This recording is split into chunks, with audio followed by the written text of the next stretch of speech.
Welcome back, ladies and gentlemen. Happy Wednesday to you. You are here listening to the Scoreboard on WSIC with your host, me, Joe Berg. Unfortunately, today's episode is not live. It was a pre-recorded episode. I am still giving you current information, though, as of Wednesday. You might be thinking, what happened in the world of sports last night? Well, as I talked about yesterday, we had the championship game for the NBA in-season tournament. Yes, the NBA Cup, if you will. The NBA Cup was handed out last night in Las Vegas. The Milwaukee Bucks. Hey, guess what they did? They hit 17 three-pointers. Surprise, surprise. I told you guys last night, I said, if you have a chance to watch this game, just watch how many three-pointers are shot. Milwaukee made 17. They made 17. Okay? They shot a lot more than 17. So we'll talk a little bit about the game last night and go over some shooting totals for you. Because I'm telling you, I'm getting a little bit tired of what I've been seeing in the NBA lately. Oh man, it is just something that we don't really want to talk about basketball in a negative light. But sometimes it's like, man, what are we doing with the NBA? It's a mess.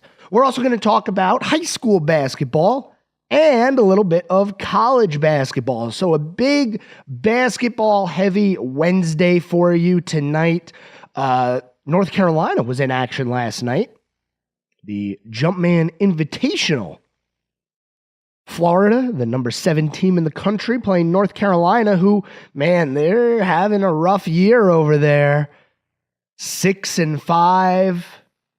Not looking too pretty as you look at the conference standings, but long way to go in the season. We're also going to go over some news from around the leagues. I'll tell you what, I made a prediction earlier in the year, and I wish I had it. I wish I had the prediction, but earlier this year I said, hey, here's what's going to happen. The Falcons are going to end up benching Kirk Cousins before the end of the year, and Michael Penix Jr. is going to get some starts.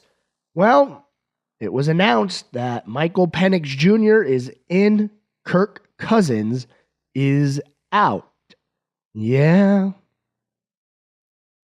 There's a lot of news going on around all the sports leagues. So we're going to get into that. But first, what we're going to do is we're going to talk about high school basketball, because the high school basketball scene is always going on, especially throughout the winter. Some of these teams are not going to be playing anytime soon. Some of them have tournament games that are coming up in between Christmas and New Year's. But right now, we're just going to go over how everybody's looking as we are about 5, 6, 7 games into the season for most of these teams. Starting with Statesville High School. Statesville High School, 2-4 to start the year. They've had a couple of rough losses. Most recently, they played Lake Norman and lost 88-63. That was definitely a tough game, but a win against Huff High School, which honestly, pretty impressive for Statesville to beat Huff High School. A lot of times it seems like Huff has really, really good sports teams, and for Statesville to come out with a win against them, that's good to see. Good to see.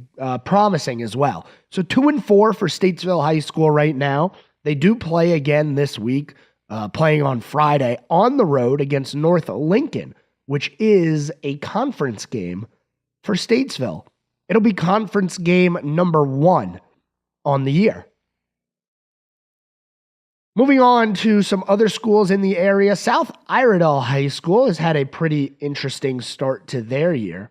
A couple of wins on the season for them as they have a win against North Iredell and a win against Bunker Hill on the road. Other than that, they've played 6 other games and they've lost those 6 games. 2-6 for South Iredell right now. The Vikings also 0-1 in their conference. They played West Cabarrus last week. That was the first conference game they had, and they lost that one 60-49. So tough start for South Iredell. They do have a couple of games coming up before the new year. They'll play tomorrow against Alexander Central at home, and then another game at home against East Rowan. So some things to keep in mind. And then they go into a tournament opponent to be announced before we come back with only conference play on the other side of the new year, 2025. West Iredell has had a really good start to their season. I mean, you could ask for a better start as they've dropped one game against Wilkes Central, the second game of the year. But last week they played Wilkes Central again, got their revenge, and won that one. So right now, West Iredell is 6-1 in the basketball season. They've had a couple of close games, but for the most part, they are winning pretty handedly, and that's what you love to see. No conference games just yet for West Iredell. They do have their first conference game coming up on Friday. And then obviously they're going to take that break going into New Year's before it's all conference games in 2025. Also want to talk about North Iredell. Can't leave out any of the directional Iredell schools. Things are getting a little bit better, I'd say, for North Iredell. They started the year 1-3. They're 3-4 now. They won 2 of their last 3 games. And they're winning the games too. Like they beat South Iredell 72-50. They beat South Rowan 84-44. So their wins are good wins. They have a few close losses in there of 64-54 loss, 48-45 loss. So they have a chance to turn things around, get that record into a winning record, and then we'll see what happens. They have a game coming up Friday against Ford High School. It'll be conference game number 1 for North Iredell. Then they do have some tournament play coming up. That will be taking place December 27th, 28th, and 30th. So that's the schedule there for North Iredell. A couple other schools real quick before we move on from the high school scene. Mooresville High School, 8-2 right now on the year, starting out really hot. A great start for that program. Lake Norman, we've talked about how they started 6-0. Well, now they are up to 8-0, an undefeated start to the season.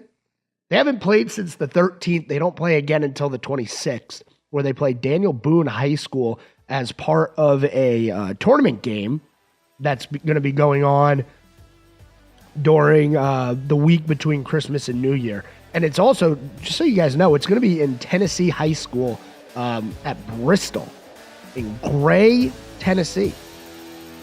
Interesting. That's an interesting one. So that is kind of the high school basketball scene for you. When we return, we're going to get into some news and we'll talk more. Don't go anywhere. We're back after this.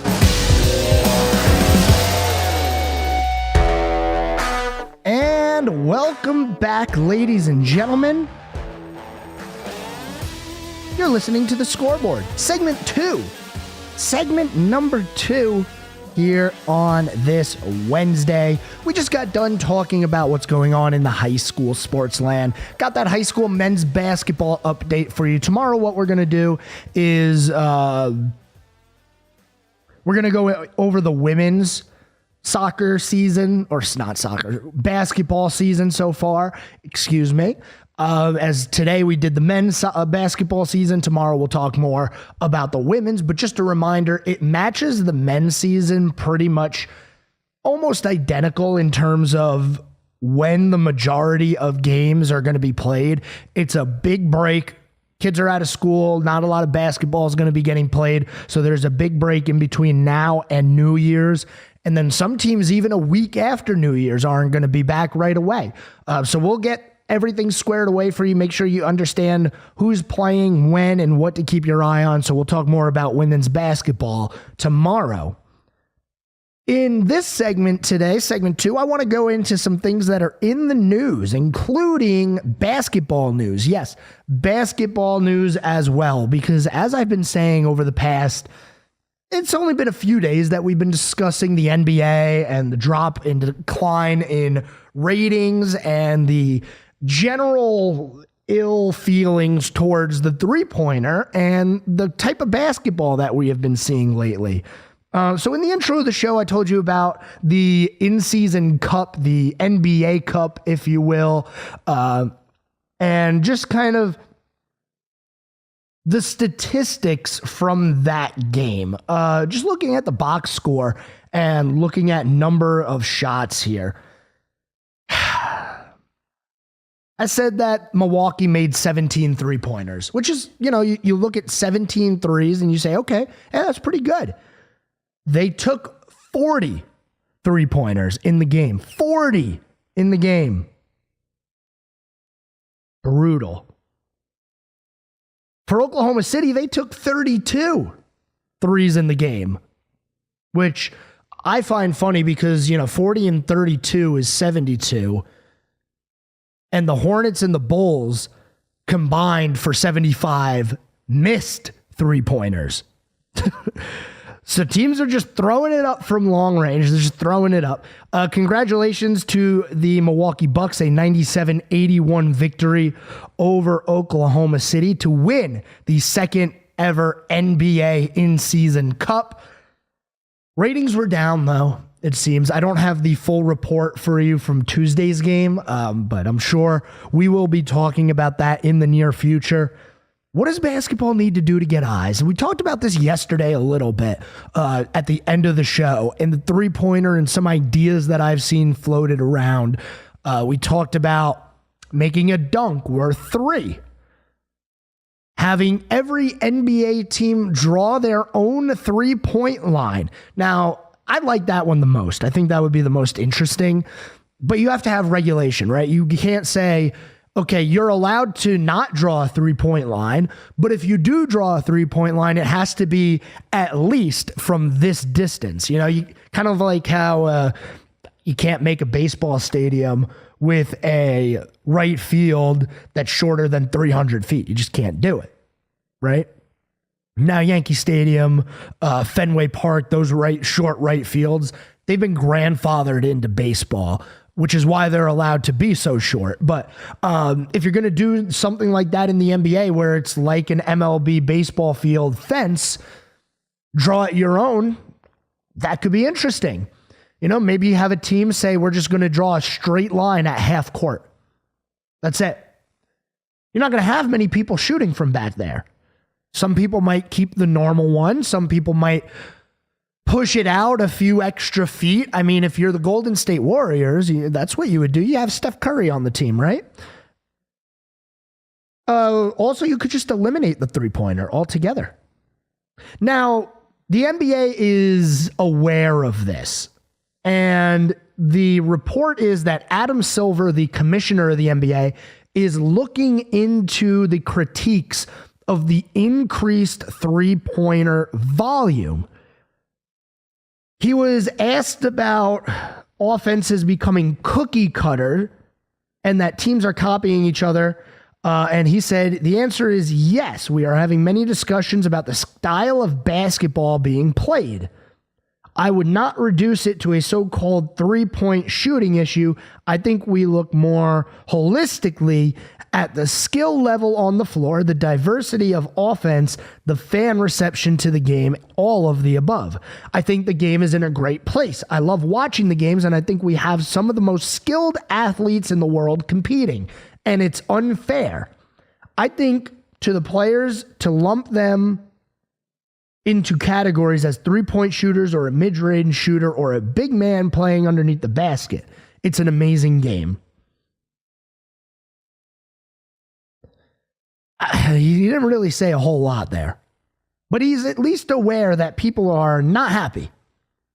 Now, the Boston Celtics, who won the NBA Finals last year, props to them, they are averaging 51.1 three-pointers per game.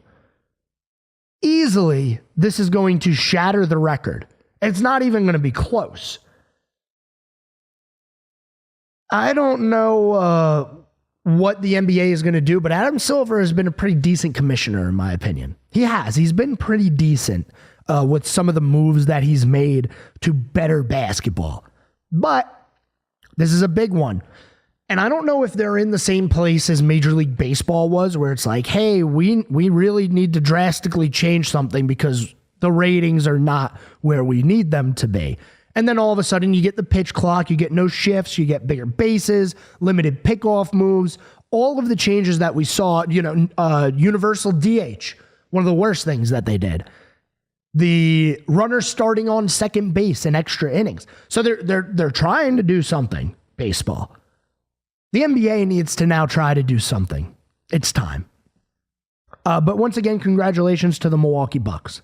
Some other things that are in the news. This came out pretty recently.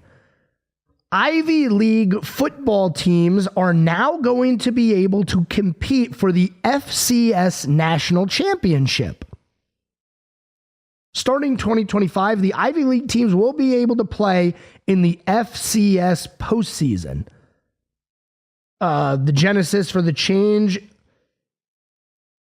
came via proposal from Ivy League student athletes. So it was the student athletes that wanted this. So now they're not going to be in the college football playoffs. This is not that. This is FCS playoffs. It's pretty interesting. Some other things in the news here. Here's a good one.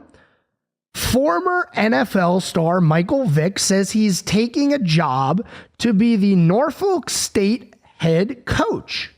Apparently,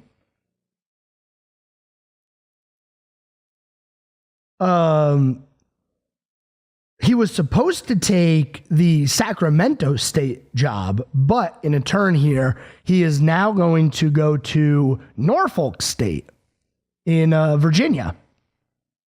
How about that? I don't know. Now, obviously, this is an FCS team, Norfolk State. I had seen the report that Sacramento State was looking into going into 1A and being an FBS team, being eligible for the college football playoff. But I don't know if now that kind of goes to the wayside. I don't know if Norfolk State is going to consider maybe they move into 1A football. You know, you have Michael Vick as your head coach. I'm going to be curious about this. I'm loving seeing the former athletes taking head coaching jobs. NFL athletes too. Dion, we had that a couple of years ago. Mike Vick now. It's really cool to see that. Even in the NFL, you're seeing it. Antonio Pierce with the Raiders. D'Amico Ryans with the Texans. So I think that's a pretty cool thing to see, especially for me now. I am old enough to where I saw most of those players play, and now I get to see them as a head coach. So I think that's pretty cool. Here's a Formula One thing for you. This was in the news. Now, this was noted by ESPN I think it was yesterday, but then they pulled the article saying that Sergio Perez is leaving Red Bull. Liam Lawson will be taking over. That is official. That is now official. Sergio Perez is out of Red Bull. Liam Lawson is going to replace Liam Lawson, born in New Zealand, by the way. And I believe, so yes, he will be replacing Perez for next season. When we come back from this next commercial break, I want to talk a little bit more NBA, as there's some news as to how the NBA All-Star Game is going to go, and also some reaction from sports people around the world. Not many people are happy. I don't blame them. Don't go anywhere, ladies and gentlemen. Segment 3 coming up next.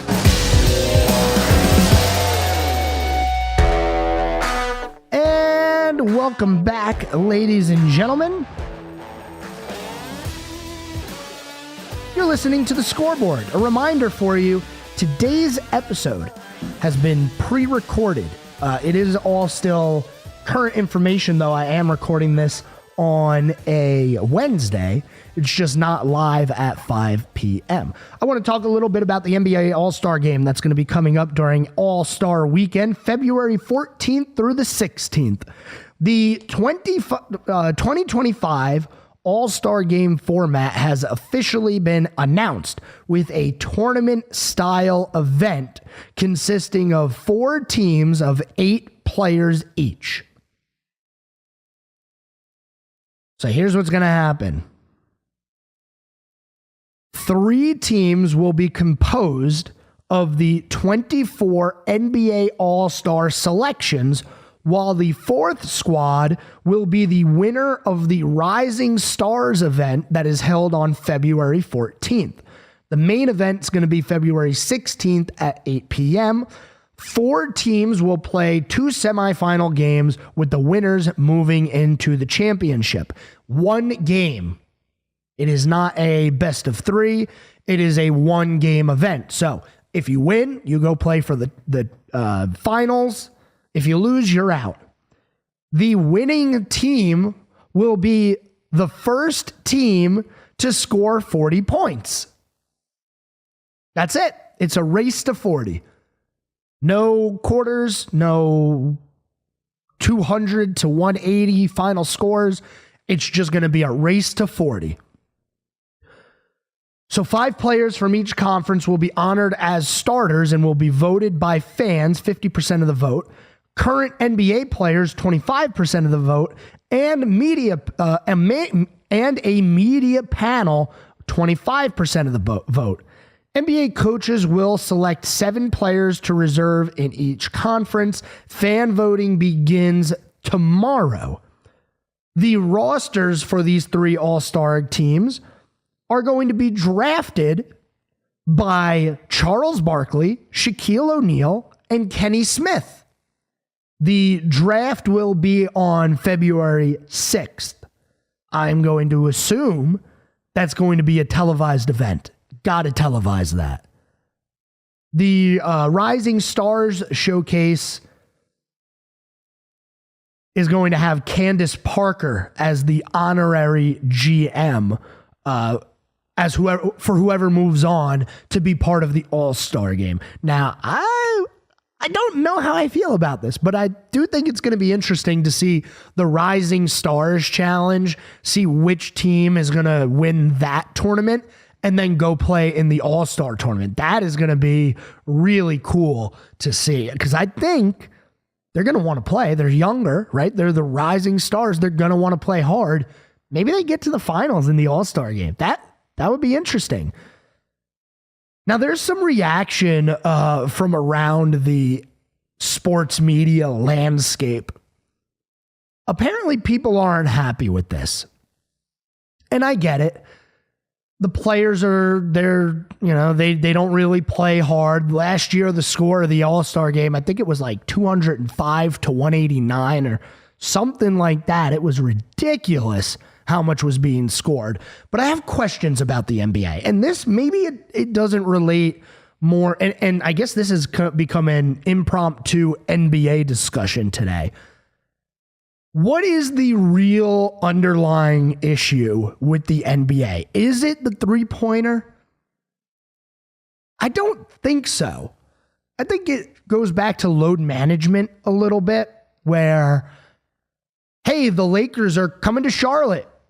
You're not going to go to Charlotte into the Spectrum Center to watch the Hornets, are you? No, you want to come see LeBron in the twilight of his career. He's still playing great, but his career will inevitably end.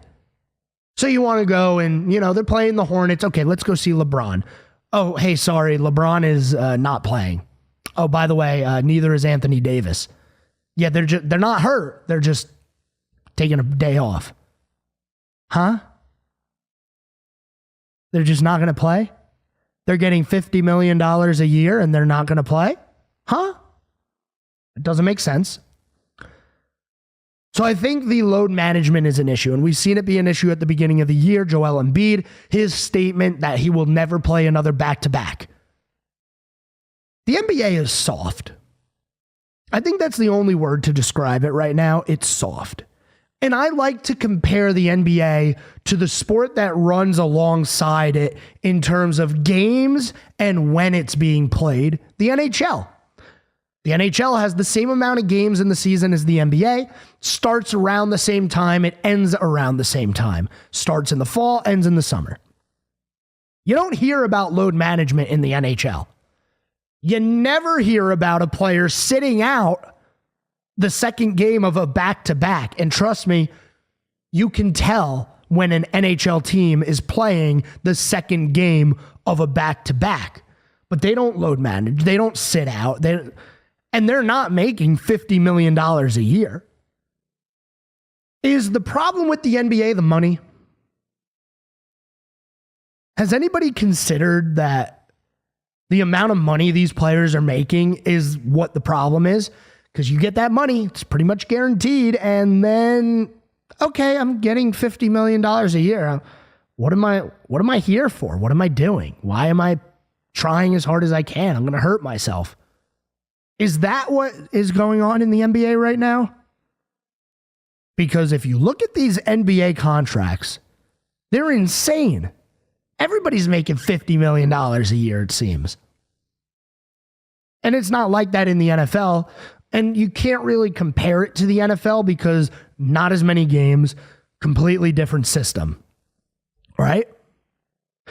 But in the NBA, it's like, hey, we got 82 games, but I'm going to pay you $50 million a year. And then we see people just stop trying. And I'm not saying that's what's happening. I'm asking the question, is it the money? I think it's a good argument, and maybe it needs to be looked into. Because there's no reason for players to have to sit out. There's not. I'm sorry. The NBA, much less physical game than hockey. And maybe you want to make the argument, oh yeah, but hockey players, they only play 15 minutes a game, 18, some of them play 20 minutes a game. Okay. So? They're still playing. They're still hitting. They're still getting hit. The NBA, you can stay out there the entire time, not get hit. And, maybe you'll take some body blows every now and then going for a rebound, but nothing quite like what you do in the NHL. And they don't load manage. So what's the problem?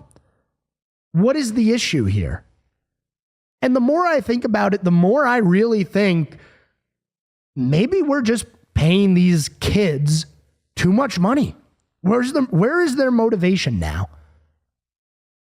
Is the motivation to get paid? Or is the motivation to go win an NBA championship? And with a lot of the younger players, not all of them, but a lot of the younger players, I question it. I do. I'm not accusing anybody. I'm just saying what I see. And what I see is a lot of big, massive contracts being handed out in the NBA, and then players saying, okay, I'm just not going to play today.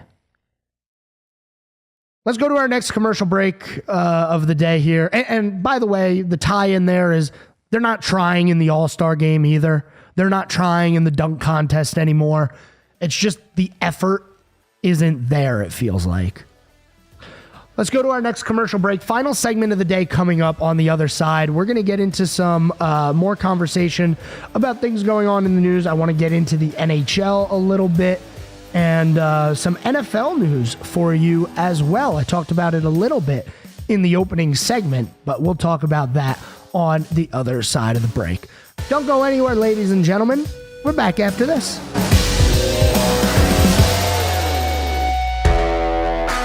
And welcome back. You're listening to The Scoreboard. No phone calls today. Today's episode was recorded at an earlier time. It is not live, but it is Wednesday when I am recording this. So all the information that I have for you today is current.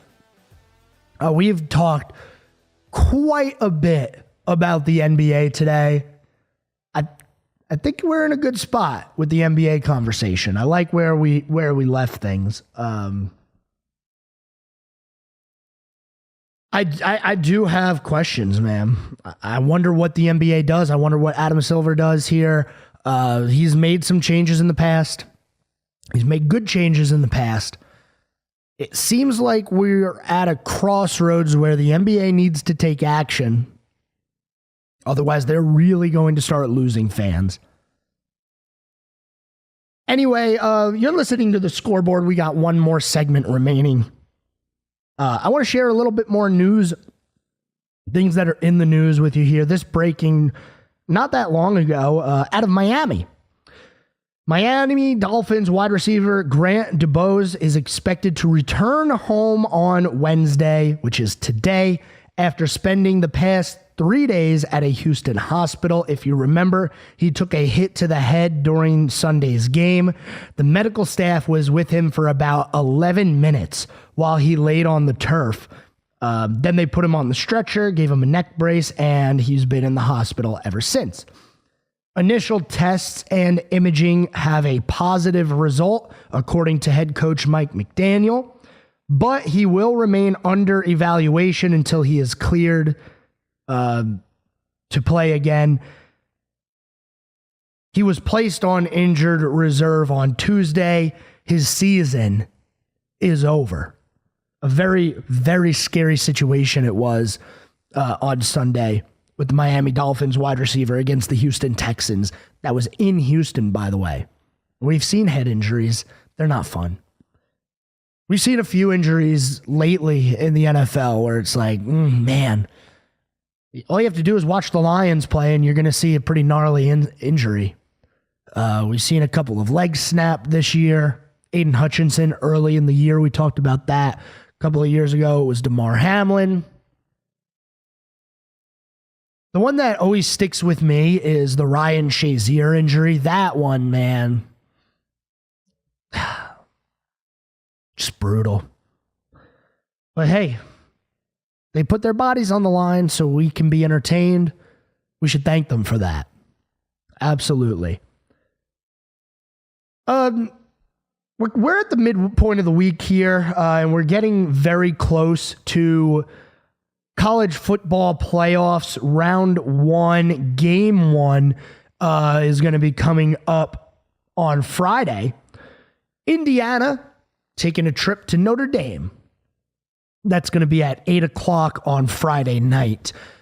Also going on in college, not only that, we have basketball going on. There was a game last night, Florida, North Carolina.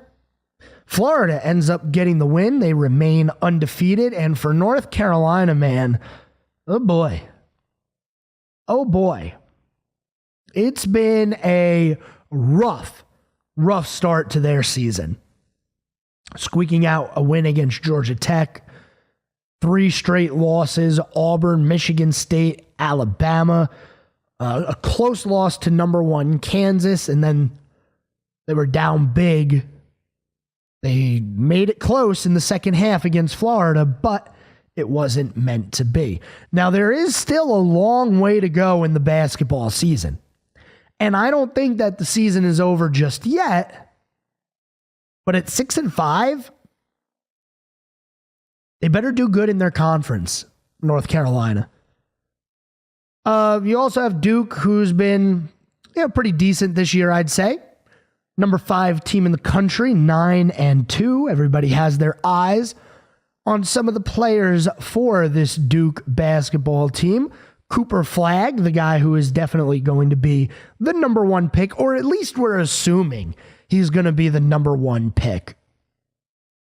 I'm pretty sure he's going to be the number 1 pick. Cooper Flagg is having a pretty good year, averaging 16 points, 9 rebounds, and 3 assists a game. Cooper's actually leading Duke in rebounds per game as a guard. Some things I find interesting. Doesn't really matter what position you are anymore in basketball, but Cooper Flagg having a good year. Also leading the team in minutes per game and points and assists. He's leading this Duke team in a lot of categories, basically.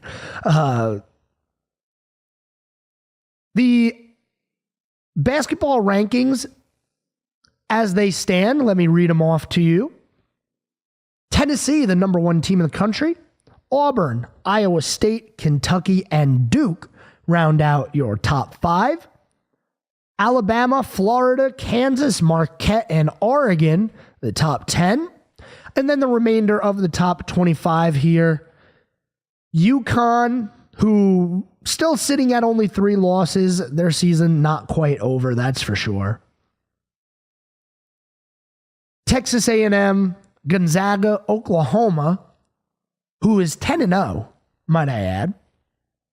Houston, Purdue, Ole Miss, UCLA, Cincinnati, Michigan State, Memphis, Dayton, San Diego State, Michigan, and Clemson, your top 25. Now, Mississippi State is also getting some votes in there. They are actually in the coaches poll, not in the AP poll. But quite a ways to go. We're only in the 7th week of the college basketball season. And we've talked a lot already about big upsets. UConn getting roughed up in the Maui Invitational. We just talked about North Carolina. They've been getting roughed up as well. They had that 3-game skid where it felt like it was all going wrong for North Carolina. And then you got your Blue Bloods in there. Obviously, Duke, number 5. You have UConn starting to regain that ranking after the rough stretch that they had. Kentucky, obviously, Blue Blood, they're up there, ranked number 4.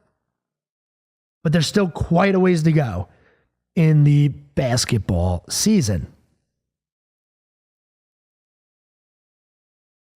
Usually at the end of the program, what we like to do is talk about some things that happened on this day in sports history. And we have a little extra time today. Going to wrap the regular show up early and get into this day in sports history. It was on this day in 2022, probably the best one of, I don't know soccer history all that well, but in my opinion, one of the best World Cup final games of all time in Qatar. Argentina wins 4-2 in a penalty shootout after the teams were locked up at 3-3 in extra time. Lionel Messi scored 2. Kylian Mbappe had a hat trick in that game. That was some World Cup final. That was a lot of fun to watch. I'm excited for the next one, which is going to be at home. Canada, the U.S., Mexico, the host countries for the 2026 FIFA World Cup. Also on this day, 1983, the San Diego Clippers ended a then record 29-game road losing streak. Man, you lost 29 in a row on the road. Oh boy. That's tough. That's really tough. Also on this day, let's see. Let's go with something older. 1932, National Football League Championship. The Chicago Bears beat the Portsmouth Spartans 9-0. That was on this day, 1932. That was before the NFL.